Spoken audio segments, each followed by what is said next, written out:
Македонски медиа сервис. mms.mk.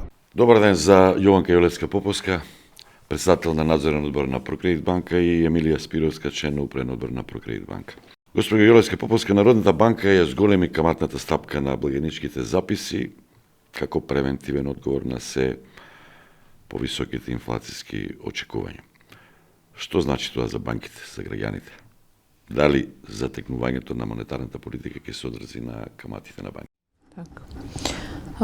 Да, дефинитивно. Реакцијата беше очекувана. Значи, Народната банка како заштитник на или контрола на инфлацијата во државата, дефинитивно една од монетарните мерки е покачување на каматните стапки на блagajničkите записи, а тоа е директен показател или нешто кое го следат банките, што значи целта е намалување на пари во оптек. Со тоа практично банките ќе придонесат кон зголемување на каматните стапки на депозитите.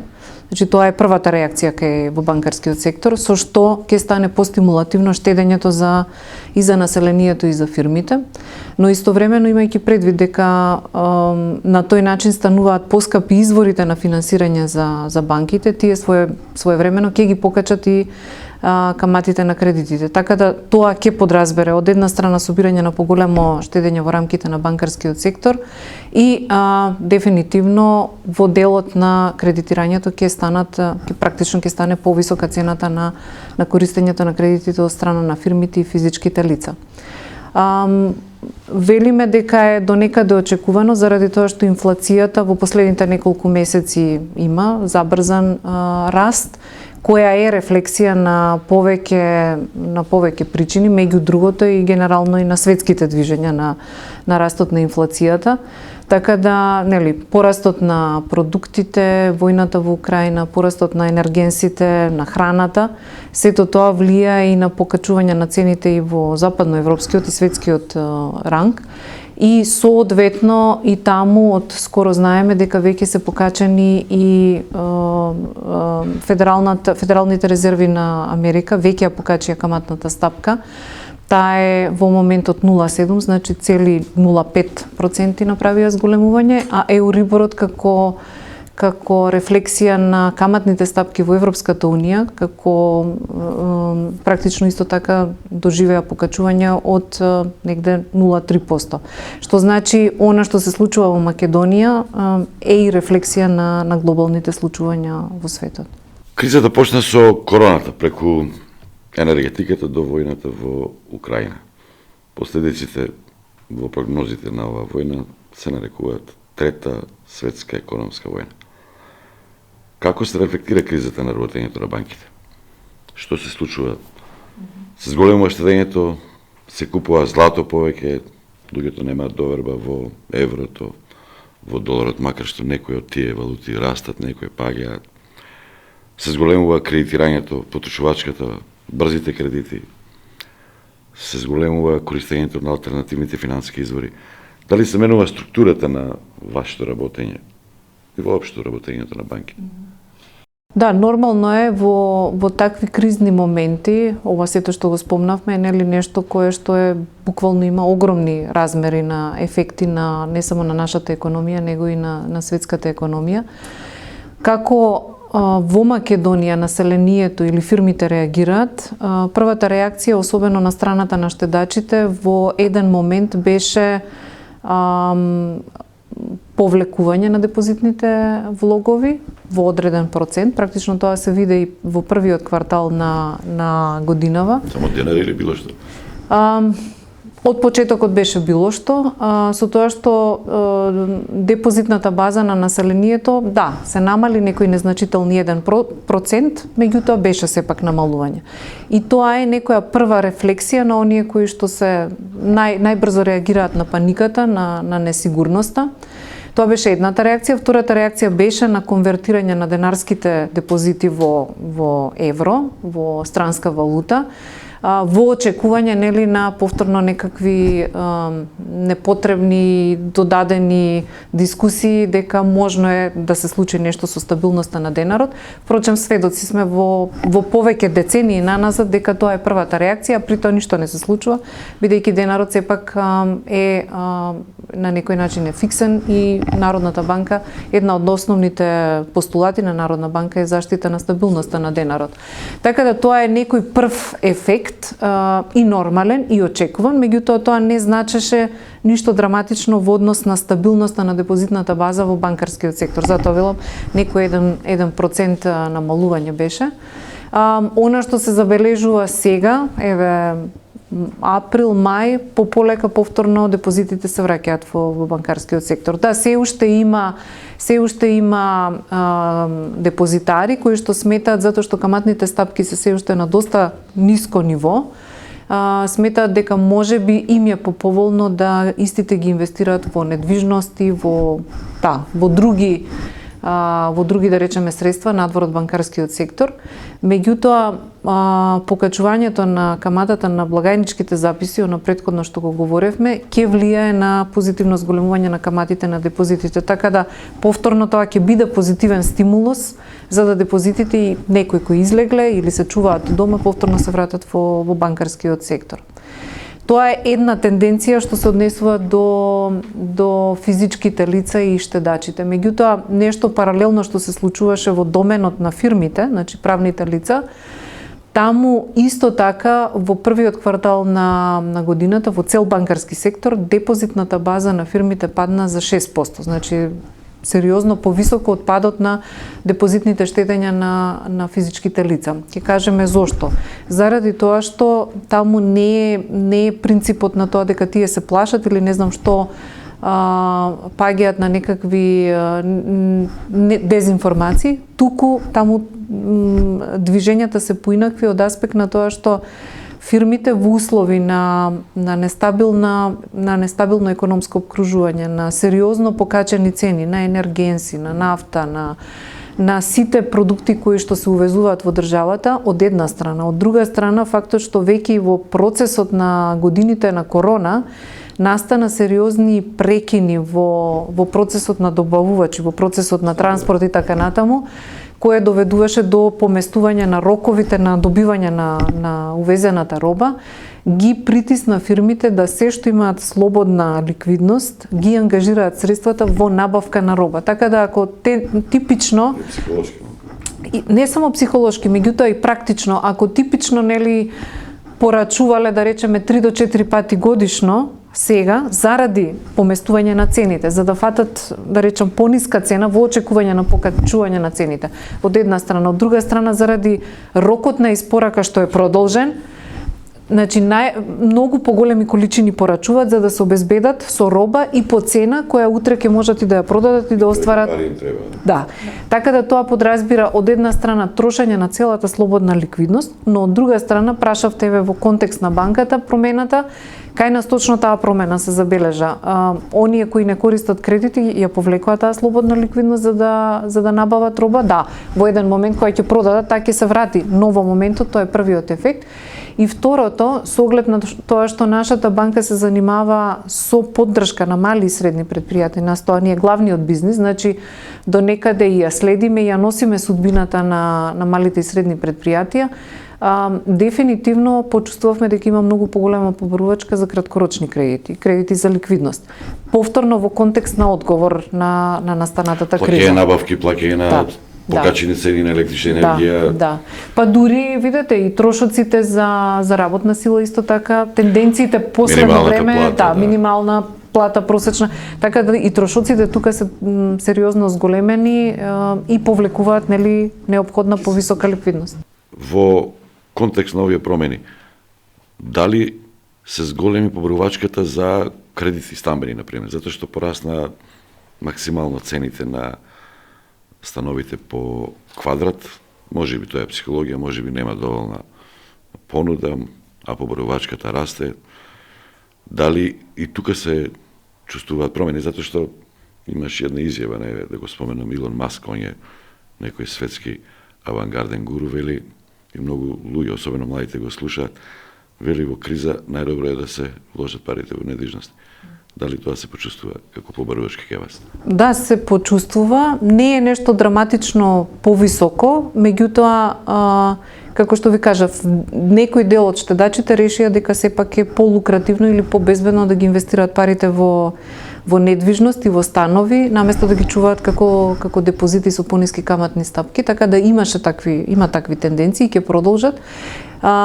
И предпоставувам и заради покачувањето на цената на становите, сметаат сите дека сега е моментот, нели, да се купи во очекување на нивно зголемување. Во однос на понудата, јас не би рекла дека има недоволна понуда на станови во Македонија, повеќе во контекст на тоа што, нели, како што кажав, повеќе во контекст на обезбедување на некои дополнителни инвестиции или блокирање на слободните средства во недвижност.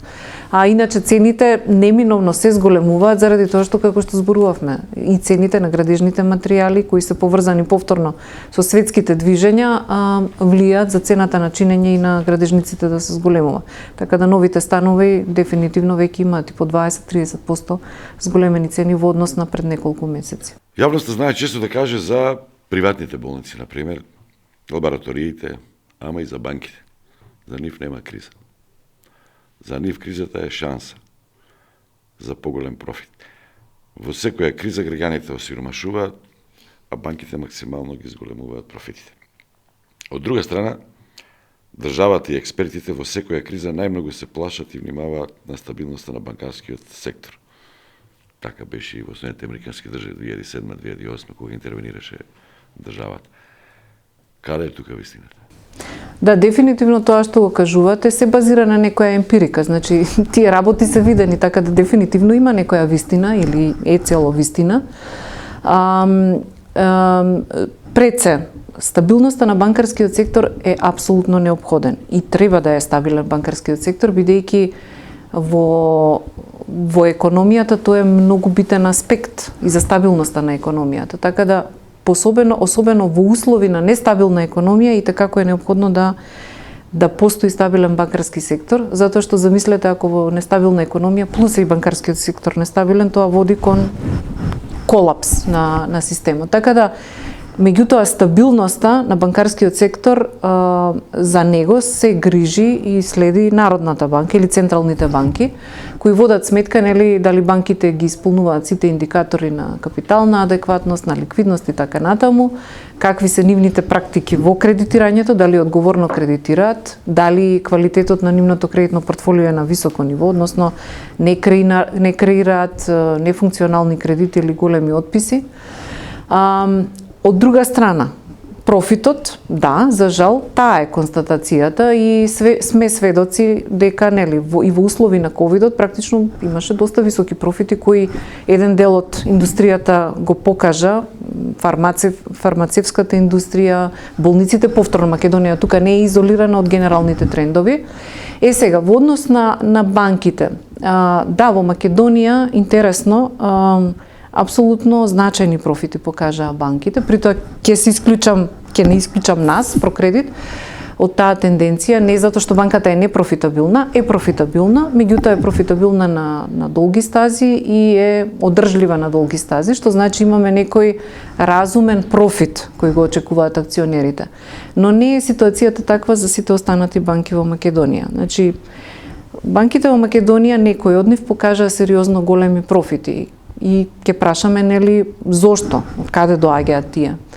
Она што е битно да се обзервира, особено во развитието на кредитното портфолио на банките во Македонија, барем последните 10 години, видно е зголемувањето на кредитирањето према физичките лица и нели се додека тоа е во стамбени кредити, ќе кажеме тоа е и како битно и за економијата и за подобрување на стандардот на населението.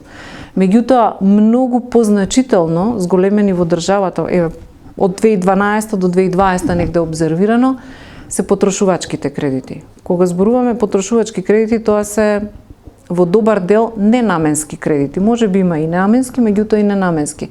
Така да, потрошувачките кредити се оние кои се наедноставни за одобрување на банките, често пати тие се и без обезбедување, до 10.000 до 15.000 често пати се и без намена, а при тоа носат високи каматни стапки. Така да тој раст кој што негде 1, Што ми личи на лихварство малку. па не би го ценела како лихварство, повеќе би го ставила во паралела на дали навистина постои одговорно кредитирање, односно дали не претеруваме од аспект на изложување на населението со преголеми кредити и кредити со високи каматни стапки кои на крајот на криштата населението ги враќа од плата. Тука ќе кажете, нели, на крај краишта секој за себе си одговара дали ќе земе кредит, никој мене со сила не може да ме натера, да, може би е така, меѓутоа од друга страна има влијание и тоа што се рекламира, што се нуди на пазарот. Често пати може да видите билборди или изјави каде, не знам, оствари си го сонот, оди на одмор, купи си мотор, купи си голем телевизор. Дали е тоа навистина нешто кое ни го подобрува квалитетот на животот или не задолжува наредни 7 години или 8 да враќаме скап кредит, а квалитетот на животот не ни се подобрил. Така да тука мислам дека има до некаде и злоупотреба на, нели, нормално е човечки да реагираш и да сакаш нешто повеќе од тоа што го имаш, но мислам дека добар дел од големината на профитите во нашиот банкарски сектор во Македонија се должи на тоа. Апсолутно не би имала проблем ако профитите доаѓаат од кредитирање на фирми, на правни лица, заради тоа што наше убедување како банка, тоа е додадената вредност. Тоа ја дига економијата нагоре. Тоа креира нови работни места, тоа додава нов технолошки развој во производството во фирмите, ги прави фирмите поконкурентни за да можат да извезуваат на странски пазари, па тоа подразбира носење на девизи од надвор. Тоа е дефинитивно нешто на кое што банките треба да се насочат. Но тенденцијата на префрлање повеќе кон финансирање на население и потрошувачки кредити е повторно едноставно. Кредитирање на фирми е комплексна работа. Бара многу ангажман од банките, бара многу знаење, бара многу спремен кадар да имате, значи бара големо инвестирање. Од друга страна, фирмите, заради тоа што сепак ова е доста мал пазар, има повеќе банки, фирмите де факто, особено оние добрите, се посакуван клиент за секоја една банка. И тука настанува многу тесна конкуренција, која подразбира спуштање на цените на каматите на многу ниско ниво и со самото тоа тие стануваат не многу атрактивни од аспект на профитабилност на банките. Така да е нешто која што си е специфика на нашиот пазар или можеби е тенденција дури во светски размери, но да, значи банките свесно треба да се откажат од некакви профити за да можат да се насочат многу повеќе кон правни лица или да не прават неодговорно кредитирање кон населението. Господја Спировска, иако короната стивнува, животот се враќа во нормала. Растот на трговијата и на трансакциите продолжуваат со уште поголема динамика од пред пандемијата. Според Народната банка, вредноста на онлайн трансакциите во Македонија 2021 година достигнала 437 милиони евра. Имаме годишен раст од над 59%. Со тоа што 95% од трансакциите се направени со домашни платежни картички. Значи, доаѓаме до дигитализацијата. Тоа сигурно е приоритетен аспект и во работењето на Прокредит банка. Па видите, дигитализација е нешто што е глобални тренд и надвор од банкарска индустрија. Во секоја сфера од на живот гледаме дигитализација. Корона го забрза, точно е. А за нас во Прокредит ово е, па ајде да не кажем веќе стара приказна, пошто ние веќе повеќе години сме во процес на комплетна дигитализација на платен промет, како за компании, така и за граѓаните. Преко 99% од сите безготовински трансакции кои прават дал физички лица, дал компании, се преко електронски платформи. Дали електронско банкарство, дали мобилна апликација. Така да тај процес на дигитализација кај нас отпочна доста рано и од аспект на платежни трансакции е завршен. Сега, дигитализација не застанува тука. Знаете, има голем број на активности помеѓу клиенти и банка, независно од платен промет. Znači, to je razmjena dokumentacija, to je otvaranje na smetka, ažuriranje na podatoci, podnesuvanje na baranje za odreden proizvod. To je cel set na uslugi koji isto tako se za klijenti i za banka radno intenzivni, trošat hartija, trošat vreme. Trošak se i za banka, trošak se i za klijenti. Ono što je naš fokus u moment je da digitalizirаме ceo taj aspekt na rabota. Što znači to konkretno? To znači da klijenti može i da otvorat sметка za prv pat во банка online, da možат kompaniji da potpiše dogovor za kredit online, znači nema doađanje во банка da se potpiše. Понатака да клиенти доставуваат свој финансиски извештај во електронска форма, значи пак нема праќање, нема доаѓање во банка, така да тоа е нешто што нам е во момент во фокус. Пак и во тај сегмент сме пионири во однос на други банки, меѓутоа као тренд е добро и за становништво, и за фирми, и за национална економија. Едноставно, цел тај скоп на операции и комуникација со банка го поевтинува. Ви ако земете најбанален пример, ако сакате да одите во банка и да направите трансфер со класичен вирман, хартиени, он е многу поскап во однос на иста трансакција да ја направите онлайн. Така да генерално за економија, као трошковна категорија е добро да што повеќе се оди кон дигитални канали. Ние бевме тука пионири со трансакции, наставljаме сега и со ови, ајде кажем, позадински и останати тип на комуникација. Постпандемијски печаток, не печаток, производ е тоа. Средите американски држави сега, тоа работење дома ги направи граѓаните или поголем дел од работната сила отпорни на одење на работа. И сега на тие огласи едно од главните прашања во Соединетите американски држави според тоа што го читав е може ли од дома да работам. Дали вие како банка го имавте тоа како процес од дома работење и дали сега се уште или комплетно се мобилизиравте тука? Може би тоа се насоки на размислување и на...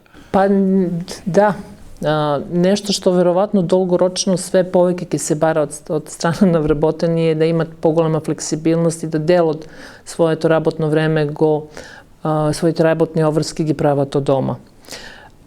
Као тренд повторно гледаме IT индустрија која го наметнува тоа и они дават поголема флексибилност да работник може да извршува такви задачи од дома. Знаете, во банкарско работење, поготово кај нас во Прокредит, тимска работа е нешто што е многу битен аспект. Знаете, наше искуство кога тргна изолација, кога тргнат сите мерки за превенција, нормално да најголем дел од вработени остана дома, ние функциониравме комплетно онлайн, преко Teams, различити дигитални платформи. Али веќе гледаме да после неколку месеци луѓе сакат да се вратат, сакат тим, сакат атмосфера, сакат тоа нешто што пак некоја сплотеност со колеги. Не. Така да веќе се вративме во нормален мод на работа, колеги се тука, работат и мислам дека најголем дел и едва чека да се вратат во банка. Господи Јулевска-Попевска, кој е вашиот став и мислење за еден феномен кој е можете актуелен, динамичен и популарен, особено кај помладата популација, криптовалутите. Што мислите, банките ќе си останат на страна од овие појави, потенцирајќи ги како нестабилни, несигурни, нецентрализирани, преслободни, па дури хаотични за државата и за банкарската логика, или преку нормирање, преку регулатива ќе се приклучат многу скоро и ќе го освојат и овој сегмент? Можам да ви кажам што е нашето мислење визави криптовалутите, нели? Не знам кои ќе бидат тенденциите во глобалниот банкарски сектор, но како ние гледаме на криптовалутите? Криптовалутата е, да, како што кажавте, нешто што е доста атрактивно и привлечно заради тоа што носи големи приноси на инвестираните пари. Меѓутоа, од друга страна, не постои регулиран пазар каде вие може да го следите и да знаете какво ќе биде движењето на цената на криптовалутата, односно, поточно кажано, во наш жаргон, тоа е доста шпекулативно средство. Во еден момент може да даде голем принос, во друг момент може и да изгубите. Значи, во банкарската терминологија,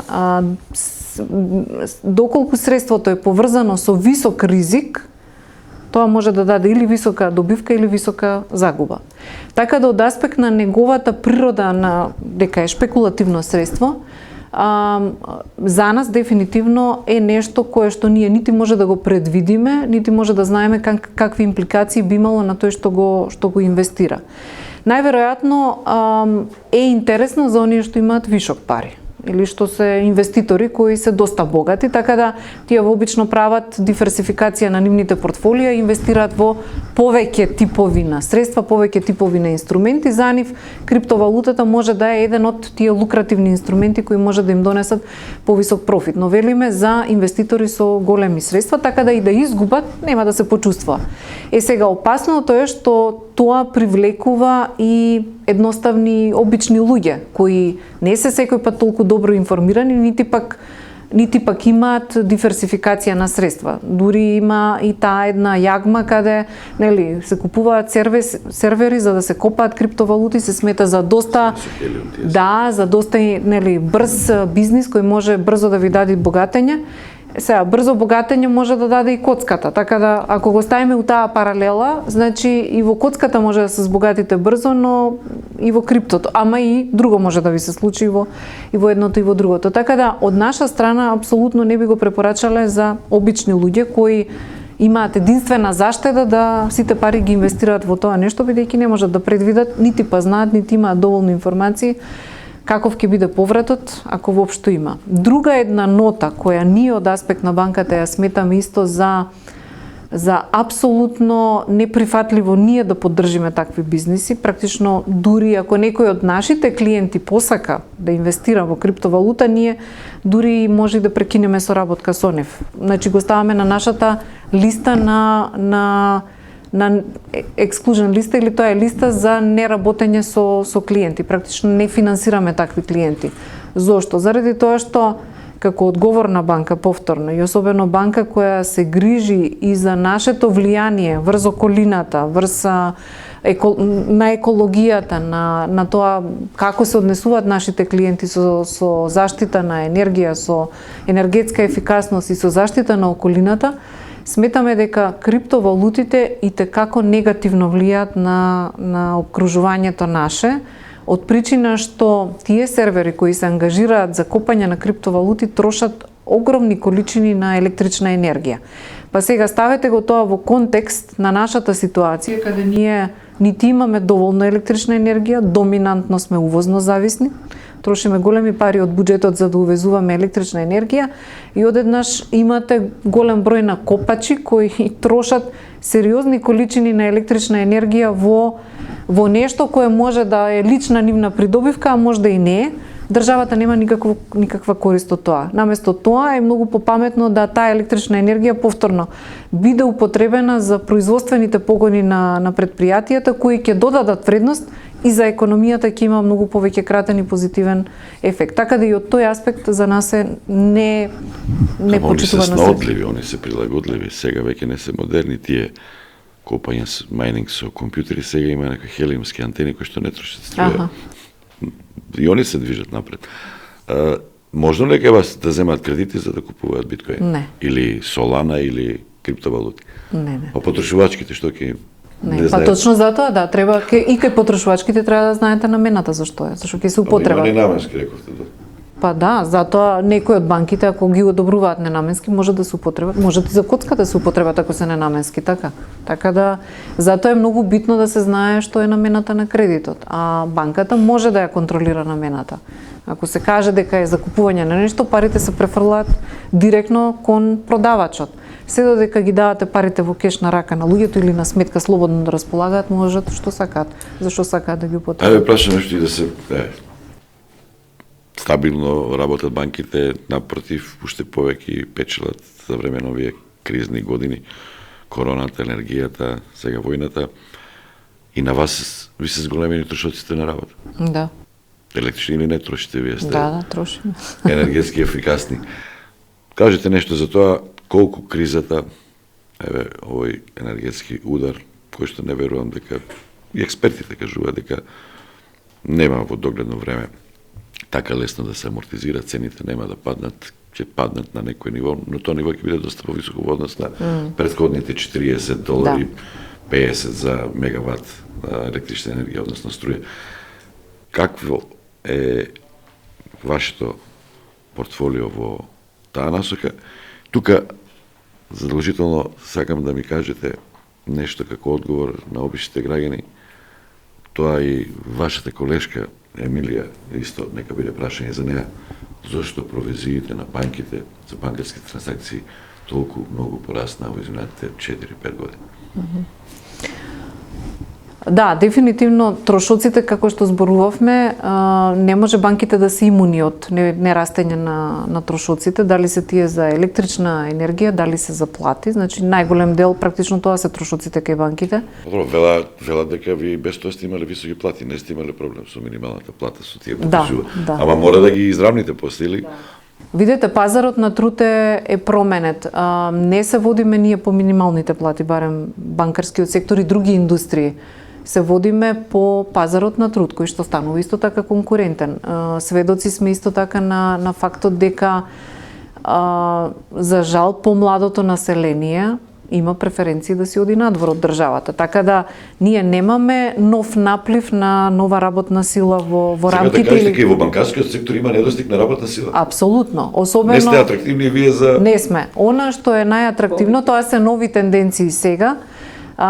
Добар дел од работната сила оди во IT секторот. Значи IT секторот е сега најпропулзивен, со оглед на тоа што овдека на овие пазари, посебно на Балканите, значи IT секторот се развива и расте заради тоа што наоѓаат квалитетен кадар кој што го плаќаат поскапо можеби од банките и од другите индустрии, но се уште поевтин од она што може да го најдат во Западна Европа и во Америка, а при тоа нели работат за тие пазари. Така да користат предноста на нели, така да затоа има и притисок на пазарот на труд.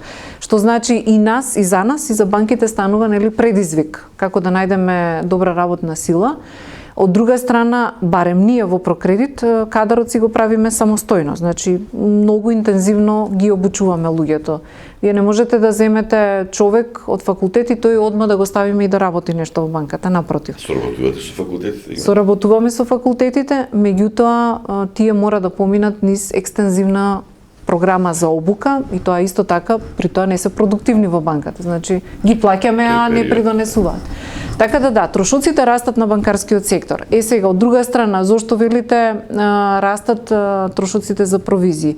Во услови на континуирано паѓање на каматните стапки, а тоа е факт и може да се види, да, секој пат банките ќе изнајдат модус да надоместат дел од падот на каматните стапки во делот на провизиите. Зборуваме генерално. Меѓутоа, повторно, и тука има еден друг момент, самата дигитализација на банкарскиот сектор. Значи, короната ги интензивираше дигитализациите како процес, подразбираат големи инвестиции од страна на банкарскиот сектор. Што значи да се дигитализирате, да направите платформи кои се безбедни, сигурни, чинат многу пари. Впрочем, затоа испомнавме... Тоа е во насока во корист на граѓаните, односно на вашите клиенти, затоа што така се исклучуваат провизиите. Да. Во еден момент ќе инвестираат и понатаму, кога тие мрежи ќе бидат поставени, кога дигитализацијата ќе биде спроведена во државата, би требало понатаму тоа да е поевтина инфраструктура која колку повеќе клиенти собира, толку ќе е поевтино за клиентите. Но моментално банките инвестираат во тоа.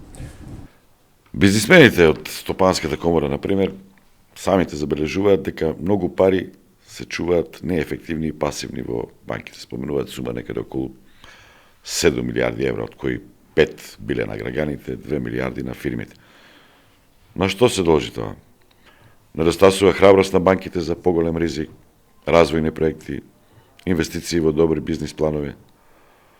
Дали поради тоа што најголем дел од структурата на приходите на банките имаат провизии кои прогресивно растат, за разлика од Запад и не се многу заинтересирани да трошат енергија безпотребно. Поинаку да го поставим прашањето. Има ли добри, креативни, одржливи развојни проекти или бизнисмените се многу малку предприемчиви најмногу бараат кредити за плати. Која е причината што толку голем капитал лежи пасивен, наместо да биде инвестиран во акции, во нови погони, фабрики, бизнис аквизиции, потвати нови. Нема доверба во системот, во државата се плашат. Се плашат и банките и граѓаните да не им пропаднат парите. Па знате како, прашање е јако добро и захтева комплексен одговор, бара комплексен одговор. Од аспект на пасивност на банкарски сектор, ово што го спомнувате кроз цифри за вкупни депозити, знаете, тие преко 7 милиарди во депозити се со веќе преко 6 милиарди инвестирани во кредити. Тоа е, ако го релативизираме, за да може да споредиме со некои други банкарски системи или други земји, е во рамки на регион, па и пошироко Европа. Да ви дадем пример, значи ово кај нас значи да на секој пласирано евро во кредит имате 1,2 евра во депозити. Значи некој сооднос од 120%. Србија е на ист процент. Ако погледаме југоисточна Европа, а земји кои се членки на Европска унија, они се дури и поликвидни као банкарски системи. Значи таму ова истрацио е 145-146. Така да малце демистифицираме, не е банкарски сектор во Македонија пасивен. Сега, ако навлеземе малце подлабоко во структура, оно што може да биде поинакво е тај некој сооднос помеѓу потрошувачко кредитирање и кредитирање на компании. Треба да се зголеми учество на кредитирање на компании. Тука може и треба и мора да е подобро, ако сакаме да видиме економија да оди поинтензивно напред. Тоа е од аспект на банки и банкарски сектор. Сега нормално секоја банка дефинира свој некој прифатлив профил на ризик, меѓутоа, за жал, секогаш кредитирање на становништво, пошто е многу диверзифицирано, е со помал ризик, а поголема маргина. Кој што веќе кажавме, знаете, да кредитирате компании, помала е маргина, поголем ризик и поголема експертиза. И напор повеќе треба да ги следите, треба да ангажирате анализи. Тука некој можда поинаков сооднос помеѓу становништво и компании би можел да помогне на македонска економија повеќе. Ако одиме сега од аспект на држава, институции, тука исто лежи дел од проблем. Знаете, кога зборите со компании, знаете што највише ги загрижува и што гледат као најголем проблем? Корупција, нестабилност и несигурност во правен систем во држава, предвидливост на законска регулатива,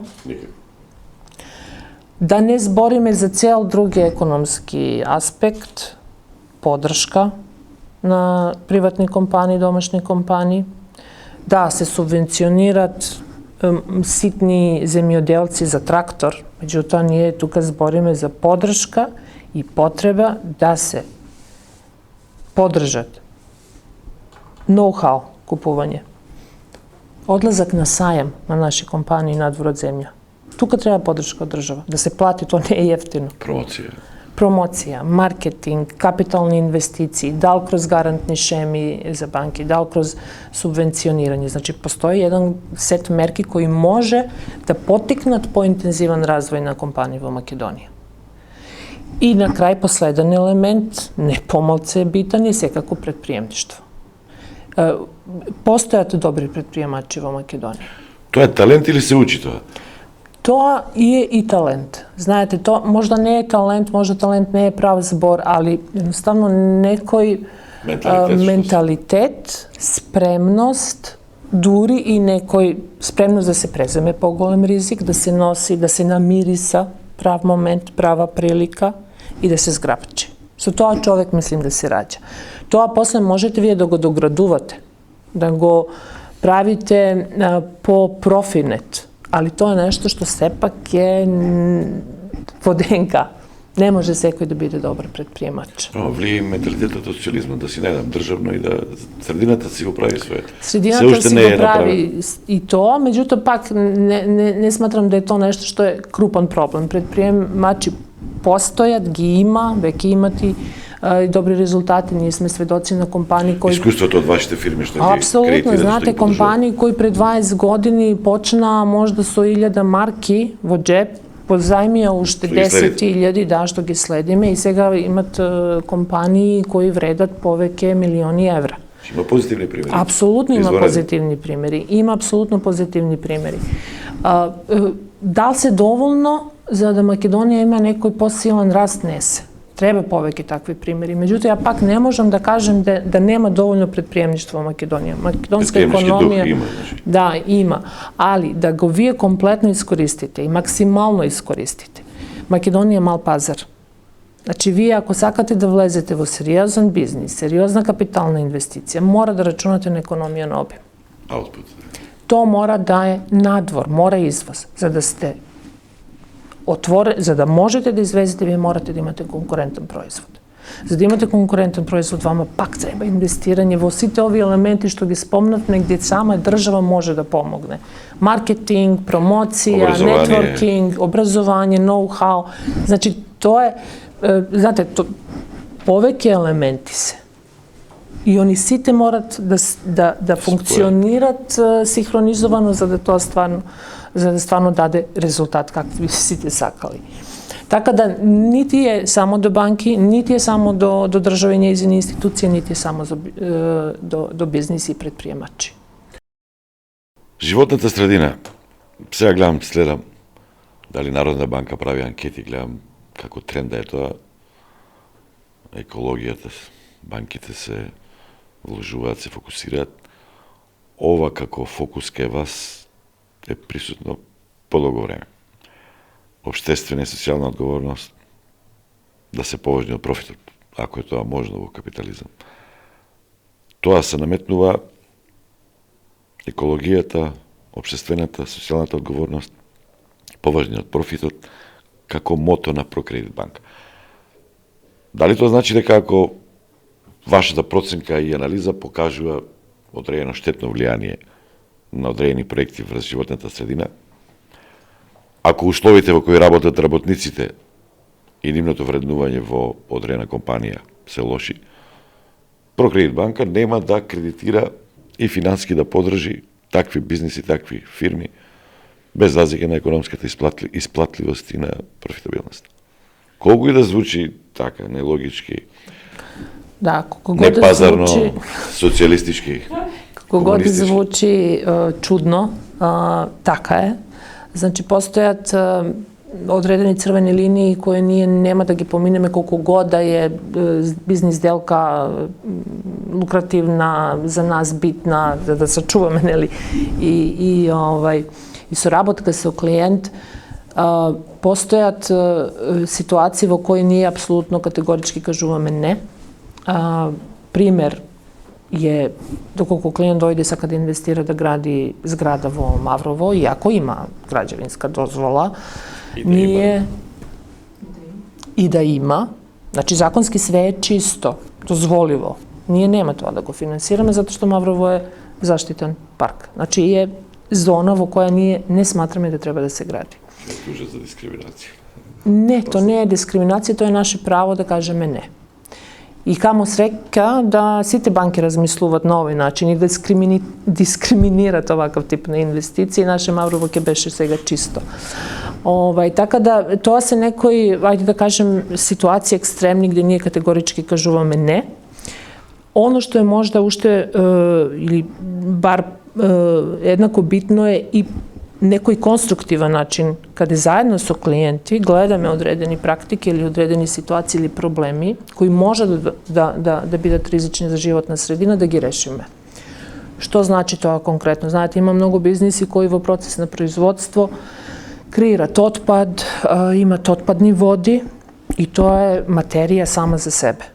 Ние имаме и во банка и градиме веќе со години тимови, експерти, значи кои доаѓаат од инженерски некој бекграунд, кои одат на терен и во такав тип на индустрии кои можат потенцијално да носат повисок ризик кон животна средина, со наши експерти, значи правиме проценки, даеме предлози, сугести на кој начин компанија Независно пак, ќе кажем, во однос на оно што е законска рамка во земја, можат своја практика да ја подобрат на начин да ја помалце штетна за животна средина. Значи, тоа е договор помеѓу нас и клиенти, некогаш е формализирано и со ковенанти во самите договори за кредитирање, али значи сакаме да одредени бизниси ги кренеме на некој повисок ниво во однос на мерки кои имплементират.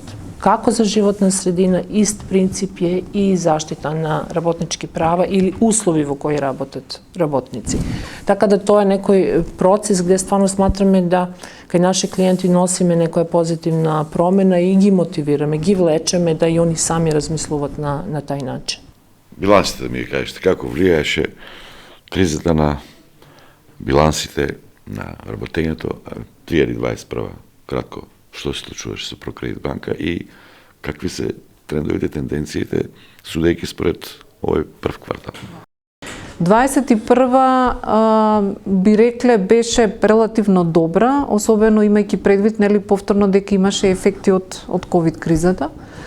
Она што беше, да речам, добро за нас е тоа што ние имавме еднаков раст и на кредитирањето и на депозитите во двете страни, негде од 9 до 11% или во апсолутен износ од 35 до 40 милиони респективно во двете категории.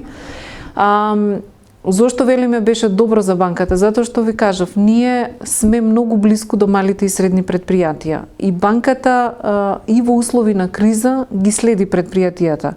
Што се нивните потреби, како треба да реагира.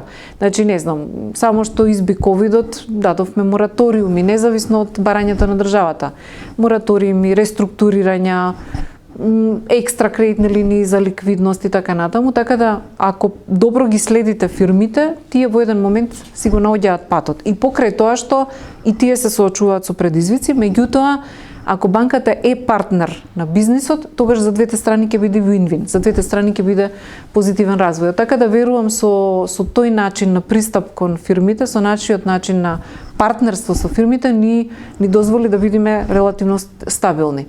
Немаме толкави профити, апропо профитабилноста, затоа што кај нас структурата на портфолиото во моментот е над 80% се фирми. Значи ние имаме некои 20% селективно одбрани физички лица кои ги кредитираме, воглавном тоа се пак некои од вработените на овие фирми, но немаме масовно кредитирање на физички лица, најмалце по потрошувачки ненаменски, значи тоа нема ни да го имаме. Така да тоа си го зема, си има влијание врз профитабилноста на банката. Што се очекувањата за 22? 22 нема да е едноставна година, со оглед на се тоа што го зборувавме до сега. Ке година со многу предизвици, затоа што повторно фирмите мора да се адаптираат и да го најдат својот пат. Не знам, извезувале во Русија, можат, не можат да извезуваат. Увезувале од Украина, не можат. Нема доволно роба и така натаму. Енергенсите се покачени.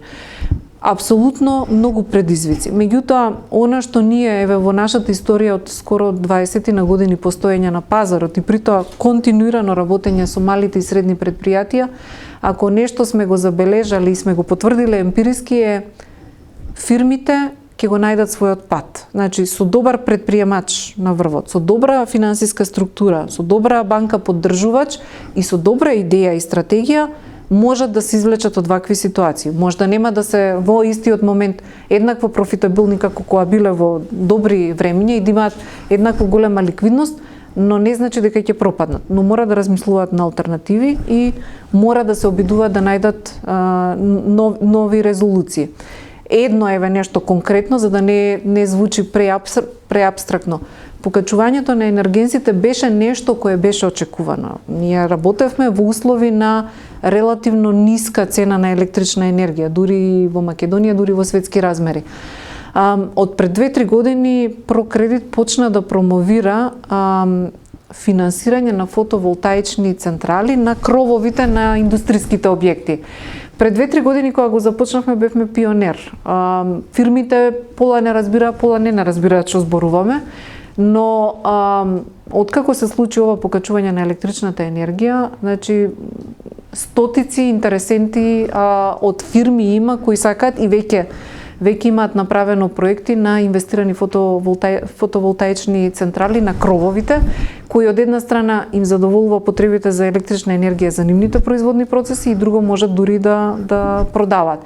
На тој начин тие влијаат на намалување на цената на електричната енергија и на импутот како трошок на нивното производство. Така да би рекла, тоа е еден начин каде фирмите со нивната инвентивност и при тоа паралелно да имаат банка која е добро обучена и спремена за тука да им помогне и да направи пресметка и да ги финансира, може да има позитивен ефект на изнаоѓање на патот како да излеземе од оваа моментална криза. Може би инвестирањето во земјоделието, во производството на храна ќе биде максимизирано во наредниот период како рефлексија на проблемите со производството и со снабдувањето со храна поради војната во Украина. Дали се чувствува кај вас интерес кај компаниите, кај фирмите со кои што работите за инвестирање токму, што е поврзано пак со зелената? Земјоделието е нешто за кое што за жал самата наша држава македонска никој пат немала соодветна стратегија. Многу од земјоделието сме го следеле со години. Земјоделието е дел исто од малите и средни предпријатија. Ние сме ги поддржувале од најмали земјоделци кон поголеми. Имате такви клиенти? Имаме клиенти. Меѓутоа, интересно е што во еден момент државата имаше многу популистичка политика на давање на субвенции на према многу малите ситни индивидуални земјоделци, а при тоа без да помогнат во едуцирање и во дигање на некои критериуми и квалитети кои што се развиваат во земјоделието. Значи, ние останавме поларизирани. Во една страна индивидуални земјоделци кои имаат традиционално земјоделие, кое е непродуктивно, непредвидливо, неефикасно, а од друга страна увезуваме голема количина на храна, а при тоа стратегија на државата би било не само субвенционирање, меѓутоа за таа субвенција ти како земјоделец треба да унапредиш или некоја технологија или да зголемиш принос, такво барање немаш. На крајот тие пари завршува во градење куќа или правење свадба. Тоа на долги стази нема да ни даде добар развој. Некои пионерски движења што ги забележуваме, добро прашавте кај фирмите, некои од фирмите кои се занимаваат се во друга индустрија, се во друг тип на бизнис, го гледаат како алтернативен паралелен бизнис. Ако такви предприемачи влезат во организирано земјоделие, има шанси. Меѓутоа, тука патот е малце подолг. Без поддршка, без некој план на организиран пристап кон земјоделието како гранка која е неопходна за државата, од страна на државата, тие ќе бидат многу бавни чекори на развој. А е дефинитивно нешто на кое треба да се подпре оваа држава. Благодарам за разговорот. Ова беше интервјуто со Јованка Јолевска-Поповска, председател на надзорниот одбор на Прокредит банка, и Емилија Спировска, член на управниот одбор на Прокредит банка. И пожелувам многу среќа, драги слушатели, пријатно и до слушање. До наредната сабота. Македонски медиа сервис. mms.mk